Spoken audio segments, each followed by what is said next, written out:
ఈ వీడియోలో మీరు విజయవాడ కనకదుర్గమ్మ తల్లి మాల వేసుకున్న ప్రాసెస్ని చూడొచ్చు. ఈరోజు 45 డేస్ మొత్తం నిష్టగా మాల వేసుకొని ఇరుముళ్ళు ఎలా వేసుకుంటారు అనేది. సో ఇక్కడంతా పూజ చేస్తున్నారు ఆంజనేయ స్వామి టెంపుల్లో. ఇక్కడ ఇరుముళ్ళు కడుతున్నారనమాట. దీంట్లో వేసిన ప్రతి ఒక్కటి డైరెక్ట్గా అమ్మవారికి చేరుతుంది. సో అందుకని ఊర్లో నలుగురు వచ్చి ఇరుముళ్ళు కట్టేటప్పుడు దగ్గరుంటారు. ఎందుకంటే దీంట్లో అందరూ తలా ₹1 వేస్తారు అమ్మవారికి చేరాలని చెప్పేసి. చాలా నిష్టగా ఈ మాల వేసుకొని ఈ 41 రోజులు ఉంటారు.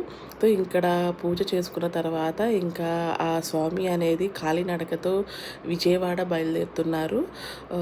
గుంటూరు నుంచి, ఇది గుంటూరు నుంచి విజయవాడ దాకా ఇంకొక నలుగురు కూడా తనతో పాటు కాలినడకన అమ్మవారికి వెళ్ళి అక్కడ ఇరుములు విడిపిస్తారు.